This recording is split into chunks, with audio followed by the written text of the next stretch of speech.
Okay, welcome to Unit 2. I am glad you're here. Welcome. We've got some content to cover, but I want to make sure you're aware of the assignments that are due for this week. So let's take a quick look at the syllabus, and then we're going to move over to the presentation for today. Okay, so the syllabus again is the place where you want to go for all the questions that you have about how this course runs and what kind of content we're covering. There is a course schedule at the end of the syllabus that's really helpful. And again, I wouldn't rely on the Canvas due dates. They are accurate and they should be a good guide. But for me, at the end of the day, I'm like, oh well, this PDF, this kind of thing lays it all out right in front of me, and that I find that really helpful. So. Um, then let's go ahead and look at Unit 2 here. So this is going to be on romantic relationships and relational dialectics. We'll be talking about that in our lecture and conversation today. And then you're reading chapters 5 through 7 of Crucial Conversations, as well as watching this video. You're doing C and Qs for Unit 2, and then you're doing attendance and participation discussion board posts. And finally, the second case study with your group.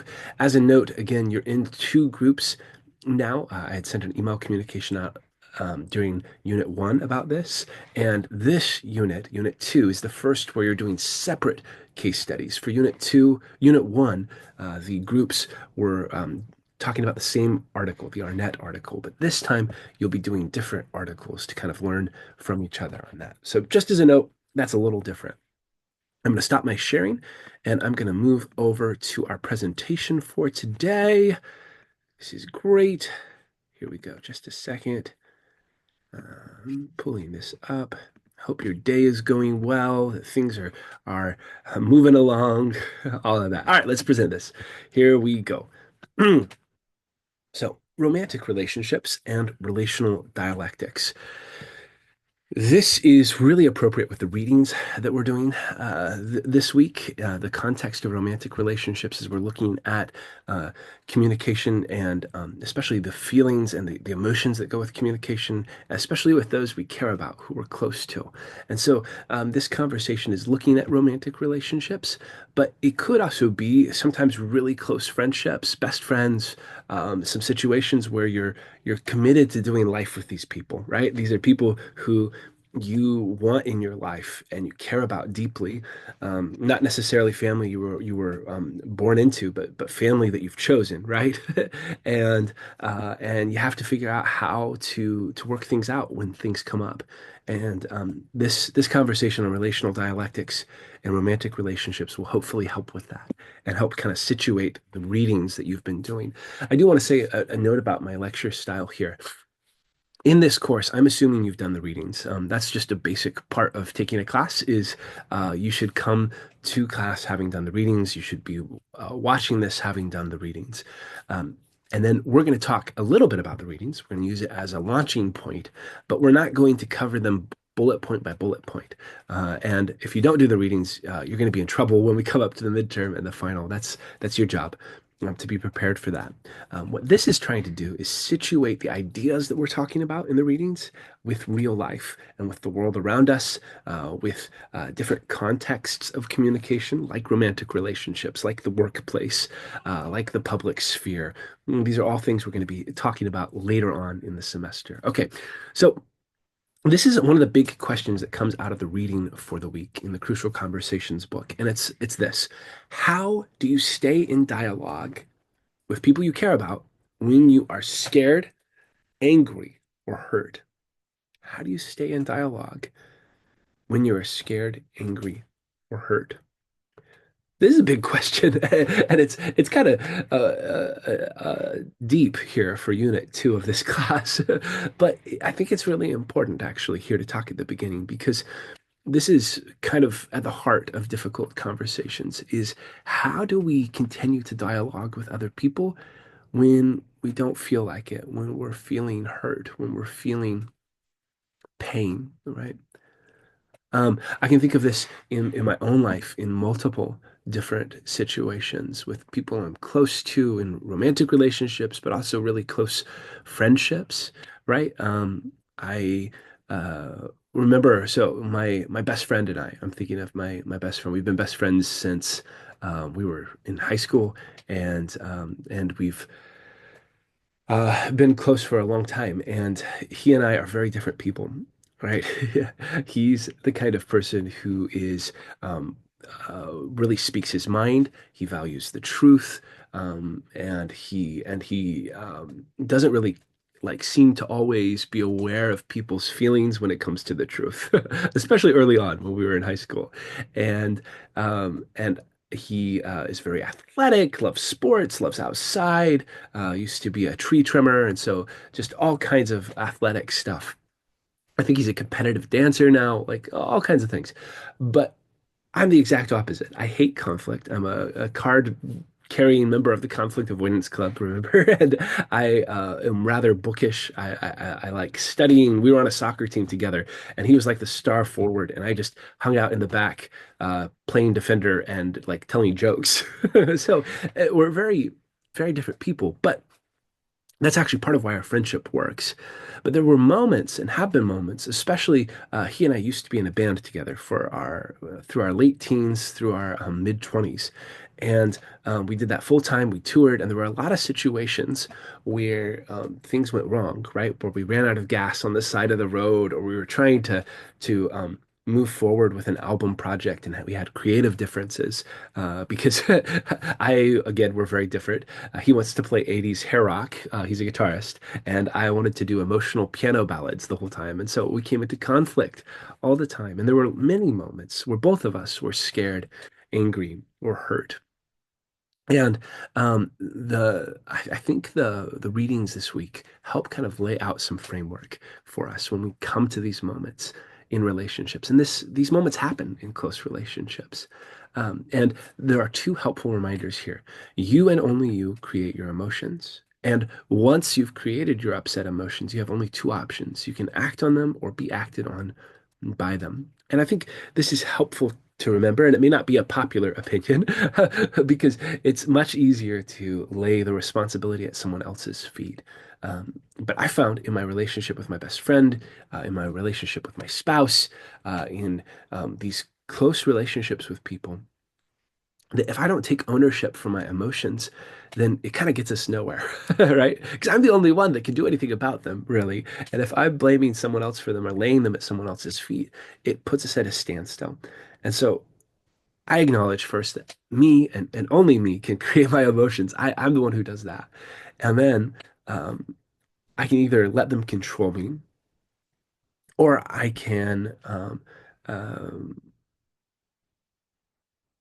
can take control and act on them and kind of move forward, right?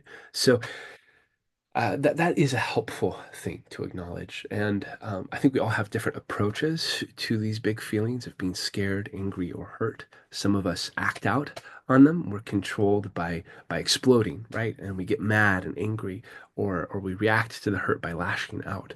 Others of us, and this is generally my response, close in and we shut down. I have this blank look that my spouse and my best friend and others who are really close to me, my parents, siblings, know really well. When I'm scared, angry, or hurt, I often go blank, and that's not helpful either. And that's also being acted on by my emotions.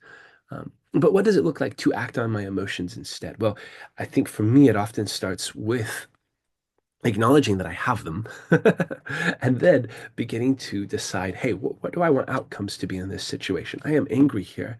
What's going to feel like justice to me? What is going to what kind of outcomes do I want to see, and what kind of actions do I take to see those outcomes? And taking a breath helps because sometimes I can be like, oh, but really, when I think about it, what am I hoping for? Well, I don't want these relationships to end most of the time.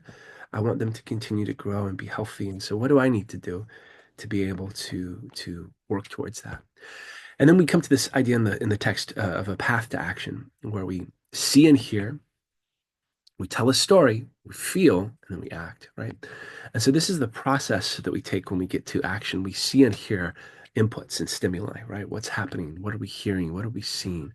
We tell ourselves a story about those things. There's a really interesting bit of communication theory called attribution theory, where we attribute certain motives to people's actions, right? So if someone cuts me off in traffic, if I go, oh man, they're so rude and mean, and they're just a terrible human being, right? That's attributing a motive. They weren't watching the lights, or they were distracted. They were probably texting, all those things. I'm attributing motives to an action that frustrated me. Um, and we do that oftentimes. And the key to remember about attribution theory is that often attribution goes two ways, right? We we attribute motives for people's actions, and we attribute them to character flaws oftentimes, like that person's lazy because they did this, or they're distracted. Whereas for us, our own actions, we often assign internal or external factors as being the motive, right? Or the causing factor. So if I cut someone off in traffic, it's not because I'm a mean person.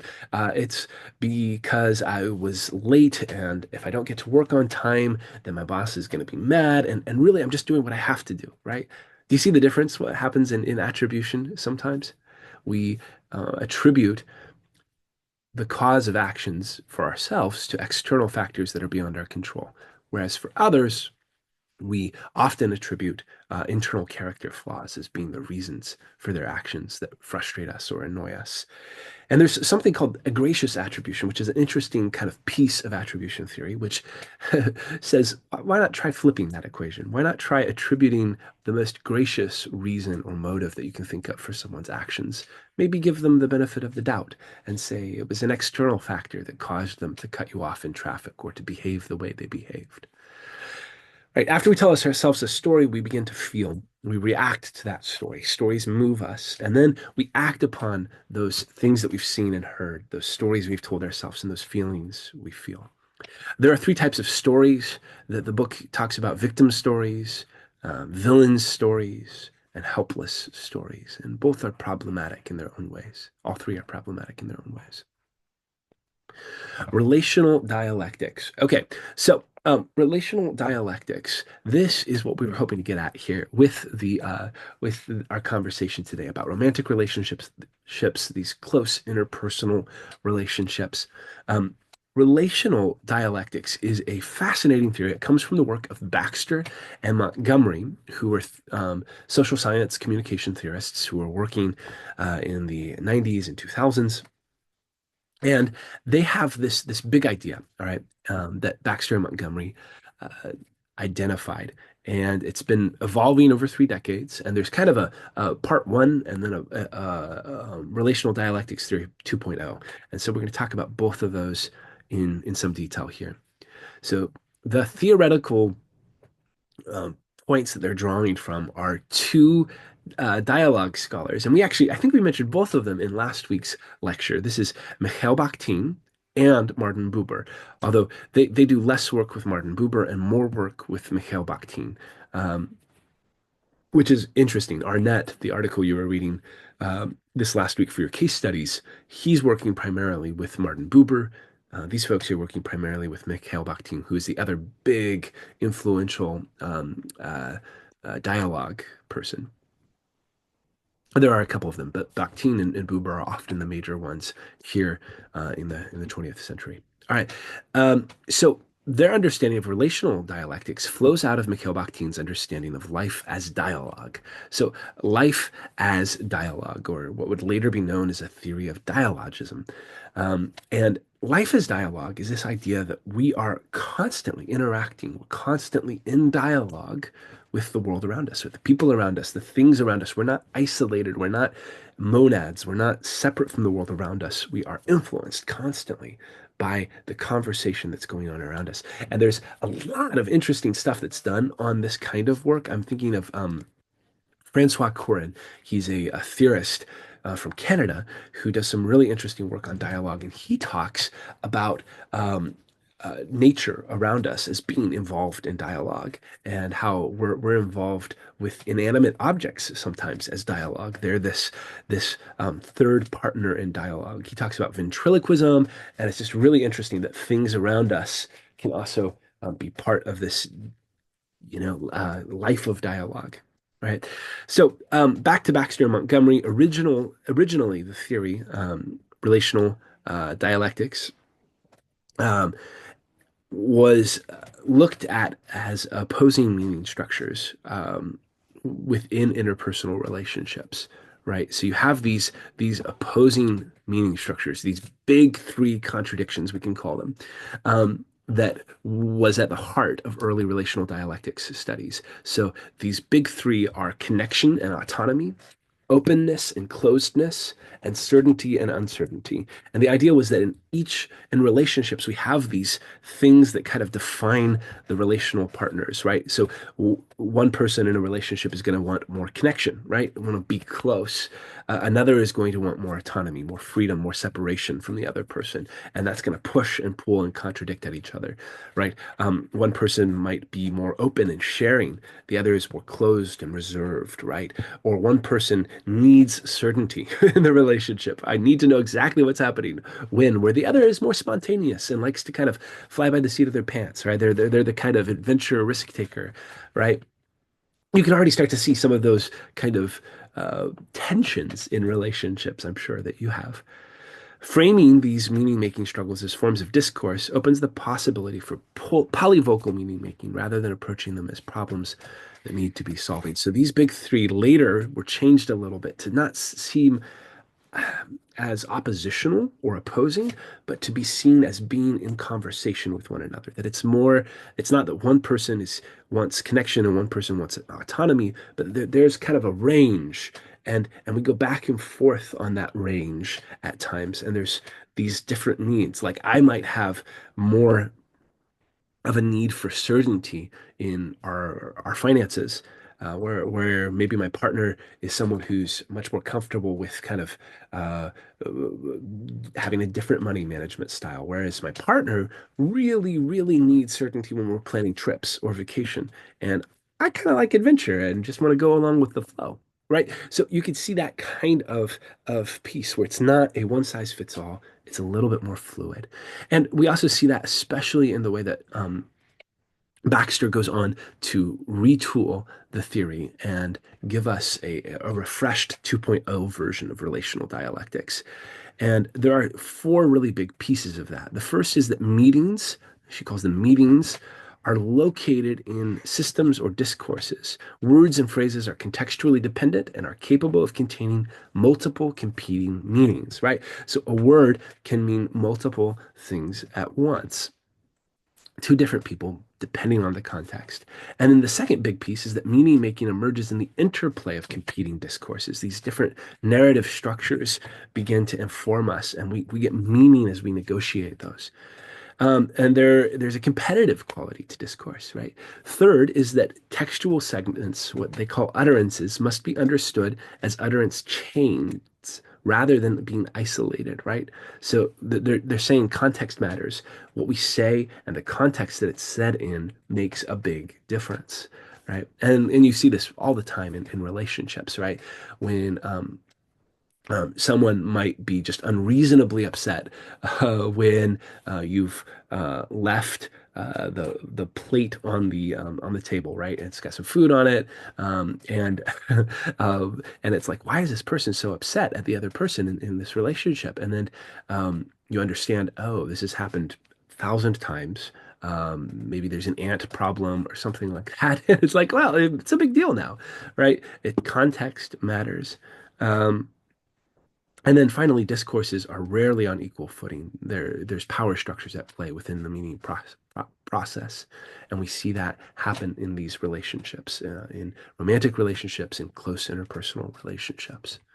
I hope that helps. Relational dialectics, being able to view some of this deeper theory about why we do some of what we do. I thought one last kind of idea in the book was really helpful here, and this is the idea of learning to look. When you're caught up in a crucial conversation, it's difficult to see exactly what's going on and why. Things can become blurry because of the stress, right? We turn to less healthy components of our style under stress, which is listed in the book. You can see those styles. And to break out of these patterns, we need to learn to look. And so, what does that mean? The book says that learning to look involves looking at content and conditions. So, what's happening inside the conversation? What are the outside conditions that might be influencing it? and looking for when things become crucial. When is this conversation turned from just being kind of casual and now it has high stakes, right? And then for safety problems, when might you or your conversational partner start to feel unsafe, and how do they react when they're feeling unsafe, right? What is their tendency? Are they moving towards silence or violence? I talked a little bit about how I shut down. My best friend kind of blows up, right? There's different reactions we have, and it's important to recognize that some of those can often stem from feelings of being unsafe. And then look at your style under stress to try to understand a little bit more about how you handle stressful communicative encounters, right? When we look at the context of romantic relationships and communication and crucial conversations, these are some of the conversations that shape our life the most in a lot of ways. These are the people that we're often closest to, and that often have the potential for the most positive reinforcement, the most wonderful things to come out of communication, but also the most damaging things, right? And so, learning to communicate well, being aware of the kinds of things that can come up in these sorts of conversations and relationships is important. An understanding of relational dialectics helps us to understand the kinds of tensions that might be present in these close interpersonal relationships and how we can begin to navigate them with maybe a sense of understanding, a sense of awareness, and a sense of grace and forgiveness. Um, I'll never forget one of my interpersonal teachers in undergrad. We were talking about conflict, and I think we were actually talking about relational dialectics. And he got to this point where we were talking, and we were talking about like how do you deal with some of this stuff? And he just looked at us and said, "Well, sometimes you have to choose to forgive." And you have to choose to work through things and continue to try to sort and figure it out. And that really stayed with me personally. I think it's interesting to look at these places of tension and be able to see them, recognize them, name them, and then especially from a Catholic perspective, like Duquesne's, there's room for forgiveness. And also, still not necessarily ignoring the behavior, not pretending it doesn't exist, not washing over it or excusing it, right? Being able to recognize things, take care of our own safety. Those are all important things. So thank you for taking the time to discuss this topic and to continue to learn together. I hope you have a wonderful rest of your week, and I will see you at the next unit.